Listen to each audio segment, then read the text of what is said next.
We're live. What's up, everybody? Happy Happy Friday. It's beautiful out, finally. There's no snow, there's no rain, it's not 32 degrees. Yeah, there was lots of fog this morning, but it's beautiful now. It was really foggy. That was super weird. Yeah. How Apparently was my client Tom, who was a former newsman, told me though that anytime there's fog, it means it's going to be a beautiful day. You know what? I did not realize that Tom was a newsman, and I could totally see Tom as a newsman. He was prior to. Yeah, and according to him, anytime there's a lot of fog, it means it's going to be a beautiful day. Did he do the weather or did he just do the news? So I think he actually went to school for meteorology, and then he was like the back end news person. So he was never live on air, but he made the show work. I feel like we need to start doing like an Arsenal weather report once a week with Tom. See what I can do. Yeah. All right, guys. Another great week at the gym. Not too many announcements for you guys. Mostly, we're going to go over what programming is going to look like for you guys over the next month. We have some good strength cycles that we're starting up, and we also have not change up the formats of the workouts, but just we're going to name every workout. We're going to go into details on like why we're doing that and how it's going to benefit you guys. But just as far as announcements goes, Eric's gymnastic course starts next week. We have 2 spots left. So if you want to claim them, just email me, brooks@arsenalstrength.com, or just say something to me next time that you see me, and those will be good to go, and they'll finish right before Murph on Memorial Day. So keep an eye out for announcements for Murph as well. So we'll be doing it that Monday, probably like around 8 or 9 a.m. But we'll send out final details for all of that once we get probably next week. Vince, you want to go into one of these events that I've been talking about over the past like month or so has been like, how can we help people just track progress more often, right? I think like, again, we go into benchmarks and like those things come up every so often, and like benchmarks are still very important, but we want to make it easier for everybody to track progress day to day, week to week, right? So one of the things that we decided to do is just give each workout a name, right? And just naming workouts, one, it makes it more fun, right? It kind of it makes it a little bit easier to remember like what that workout is, right? If we just say like Diane or Fran, like you know exactly what it is, right? So every workout that we have is going to have a name to it. It's not necessarily going to be a benchmark. Like that's not the intent, is to make every workout a benchmark, but it's just to name every workout so that you're familiar with it. You know when the last time you did it was. So obviously, like when we name things or we like save things as a benchmark in SugarWOD, which we use, like the results automatically populate, right? So we don't have to go back and say like, hey, this is the date that we last did this on. Like we would just prefer if that workout came up and said, hey, this is what you did the last time around. So Vincent's been putting in a ton of work over the past month to go through, kind of reformat and put a name to all the workouts that we do. Yeah, and I think building off of that, like you said, is not every named workout is automatically a benchmark, right? That would mean every day you came into the gym or doing a benchmark. That is not the intent. But think about how often you've been in class and Fran's been referenced. Like this workout, should feel like Fran. We just kind of did like a 21-15-9 workout with deadlifts and toes yesterday. And like we were saying, maybe if depending on how comfortable you are with toes bar versus pull-ups, you might be able to beat your Fran time or beat your diet.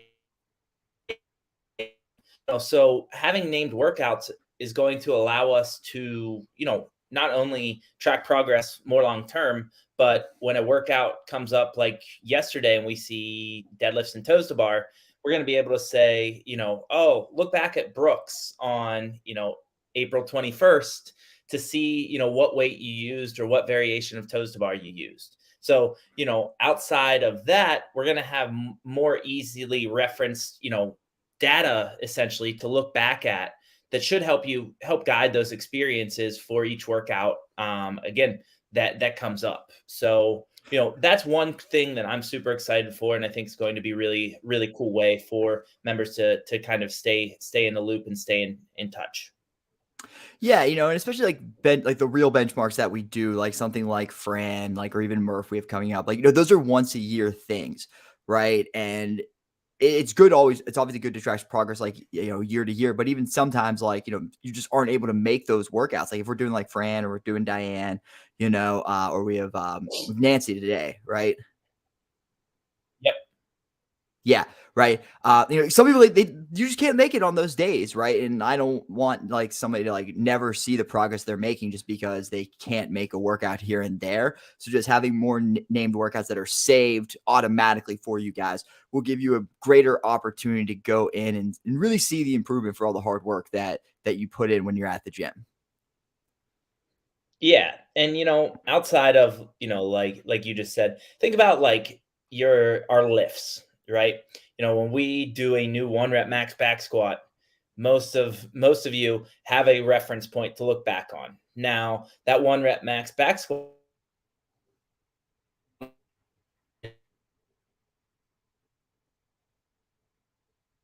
months ago that we tested it, but you have a number to go. Think of it that way, almost as we're going to put in data points, pieces, and various other pieces that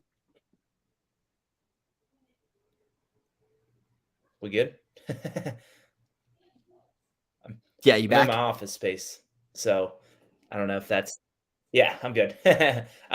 So think of it that way, and then another thing is just named workouts are more fun. When you show up and you see a workout that has a name for it, whether it's something that Brooks and I made up, that's Batman themed or Entourage based, which you'll see in some of these workouts this month.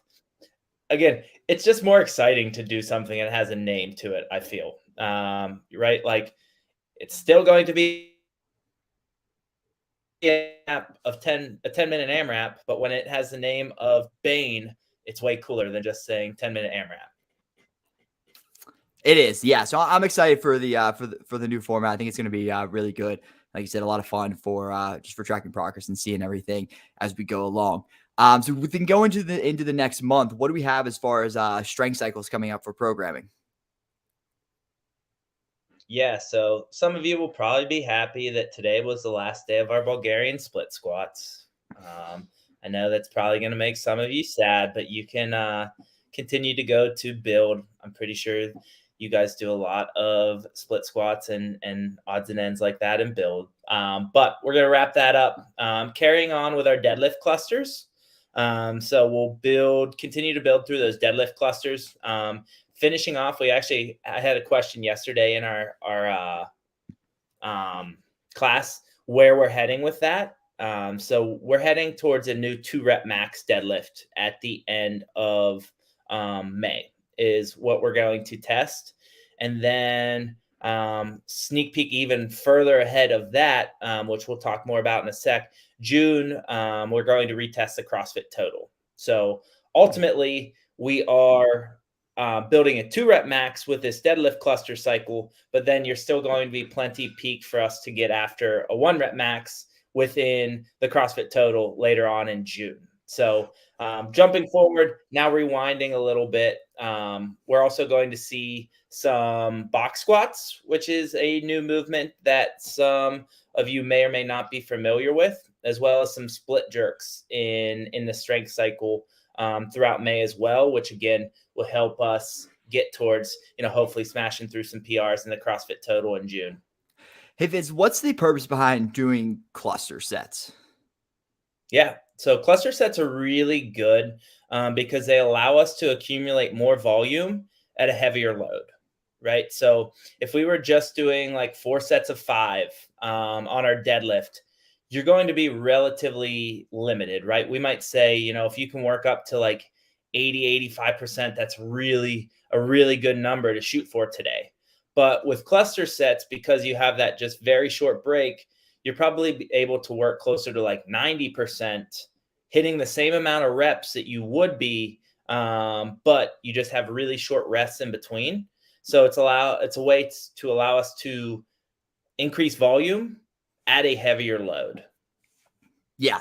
Yeah, right. That's exactly it. It's just giving us a way to increase volume at a heavier load there, which is going to, if you were just to do sets of 2 and have a 2 minute and 30-second rest, like you could still get that. You could get somewhat of that volume in, but not as much in that short amount of time. Exactly. And definitely not for like 4 sets, which Yeah. is kind of where we've been. So yeah, that's a great way. Like I said, we're gonna do some box squats. So basically with a box squat, we're going to be squatting to a target with load on our back. What this allows us to do is really fine tune squat technique and positioning, making sure that we're properly activating our glutes or our butts as we drive out of the bottom of a hole. So we're basically going to reteach or teach some of you to properly activate your glutes as we're coming out of the bottom of a squat. It's going to be really challenging to make sure that you're bracing through your core, your chest is staying tall. And then you'll hear us say, drive those knees out. It's going to be really important on these box squats because stopping, your tendency is those knees going to want to come in, and we're going to really have to work on bracing, driving those knees out, activating our glutes as we come out of each squat. So Yeah, and box like, squatting is a really nice complement to our deadlifting, right? Because it is so much. It's a little bit more posterior chain dominant, right? The back of our bodies, like our hamstring and our glutes, than like a traditional Olympic lift squat is, where it's like, yes, obviously you're still using your glutes, but the movement it is just more quad dominant.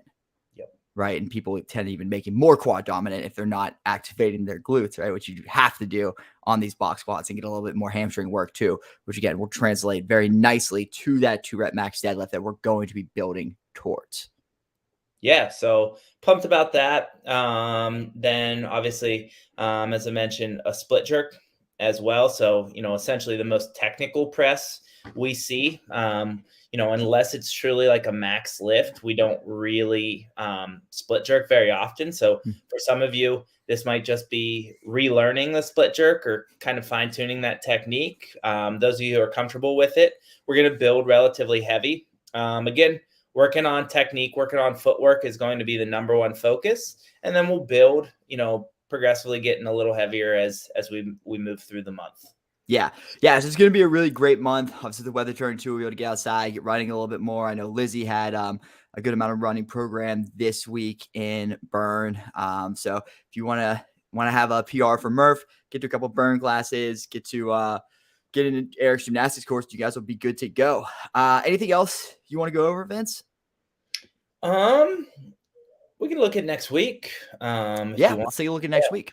Kind of dive into that. So next week, we're going to start off the week with an actual benchmark.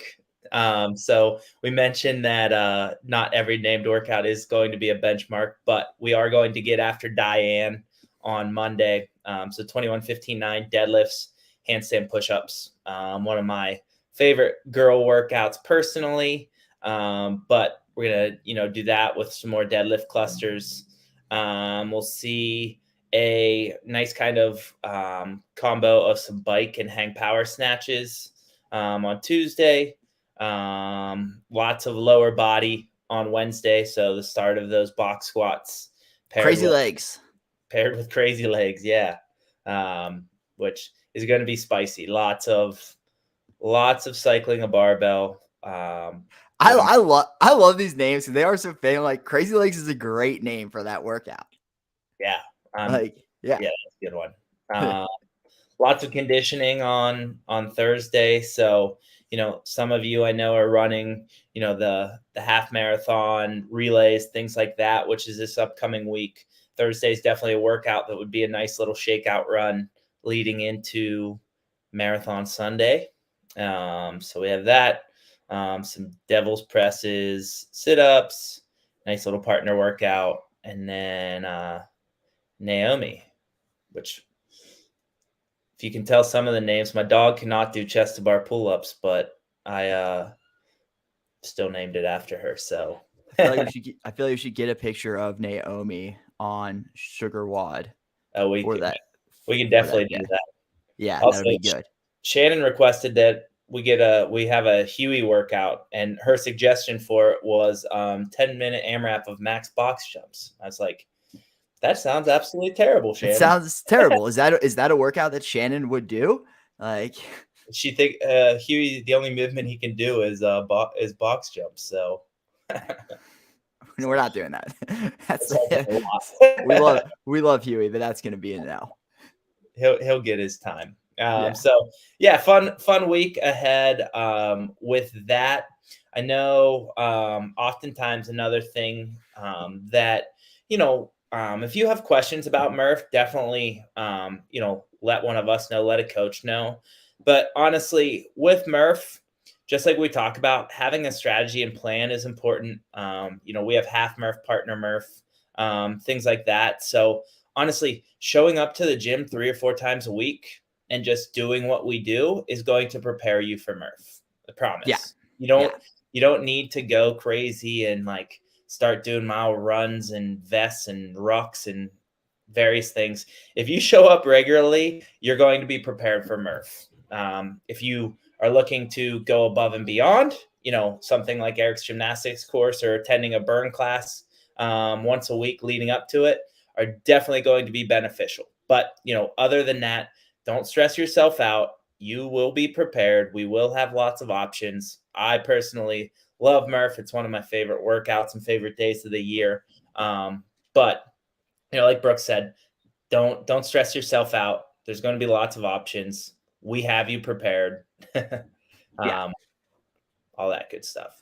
Yeah, it's going to be a great time. I think it's one of my favorite days of the year at the gym. So I'm really looking forward to it. Yeah. Excellent. All right, guys. Well, thank you very much. As always, if you have any questions, just shoot me an email, brooks@arsenalstrength.com, or just pull me aside the next time you see me, and we will see you guys soon. Yeah. Thanks, Vince. Save the date next Friday, happy hour, Dancing Gnome, 5 o'clock. Boom. Yeah, definitely. All right, guys. Later.